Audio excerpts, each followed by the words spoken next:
Ake ngikhuleke kumhlaba wonke nasendaweni zonke la kuhamba kufinyelele khona lo mfanekiso oqoshiwe nibingelelwa yingwe ehamba namabhubesi impunga yesintu umfoka Mbanjwa. Uyazi ukuthi bafowethu kunomuntu okathi umebuka izinto zakhe azibone zingahambi kahle bese athatha isinqumo sokuhamba aye enyangeni ayofuna into yenhlanhla. Into yenhlanhla bafowethu inabo ubungozi. Into yenhlanhla uzokhumbula ukuthi inhlanhla yakho wena njenganomuntu ithonge liphethe ngenkathi uzalwa vele inhlanhla yakho uyifumbethe inhlanhla yakho incike kakhulu ethongweni. Uma wena uzoya kumelaphi wendabuko uyofuna into yenhlanhla kufanele ukuthi ujule entweni oyifunayo yenhlanhla kumelaphi wendabuko. Akunankinga umelaphi wendabuko uma ezokunikeza into yokugeza ukuze ithongo lakho lizokwazi ukuthi likunikeze inhlanhla.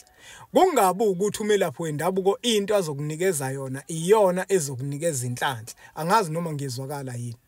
Kunomuntu okasuke kubo ebona izinto zakhe zihamba kancane ahamba enyangeni ifika imnikeze isigubhu. Ahamba enyangeni mhlambe ifika imgcabe ngezinto ezithile. Yizini lezi zinto lezo ocabanga ngazo. Uyazini ukuthi izini lezi zinto ocabanga ngazo.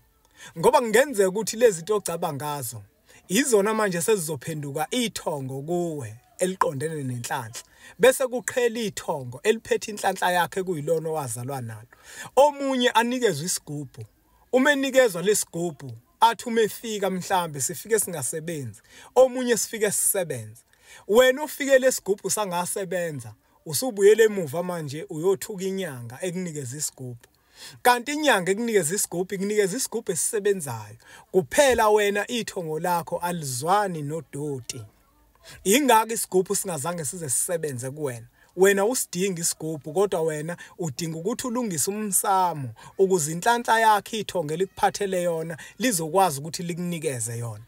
Kubalekile bafowethu ukuthi uma umuntu uzophuma uthi uyobheka into yenhlanhla zifune eqala uzijeqeze ukuthi wena abantu abakwembethe babantu abanjani bayezwana yini naleyo nto inyanga ezofika ikunikeze yona. Ngoba inyanga eziningi zizongicabanga ngezilwane. Kusebenza isilwane manje egazini kuwe esikhundleni sokuba ngabe kusebenza ithongo liqhela ithongo ngoba ithonga lizwani nezilwane.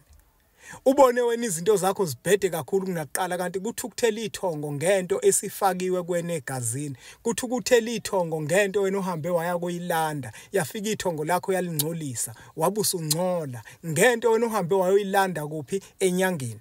Walanda isigubhu wena enyangeni wabuya naso ngenhloso ukuthi ufuna sizokulekelela. Kanti ithongo lakho ilona elikwabelele okonako lelo business lakho nalo ulinikezwe yithongo ilona ithongo ekufanele ukuthi likulekelele. Lo msebenzi wakho wabantu abadala njengosulekelelwa izigubhu ekuhloleni kwakho yithongo ekufuza ngabe liyakulekelela. Asingayenzi leyo nto bafowethu ngoba uma sizolanda izinto ezizosilekelela emsebenzini wabantu abadala asahlukile nabantu abaziphehlela amanzi amnyama ngoba lelo thongo lakuphathisa lizoqhela kuwe.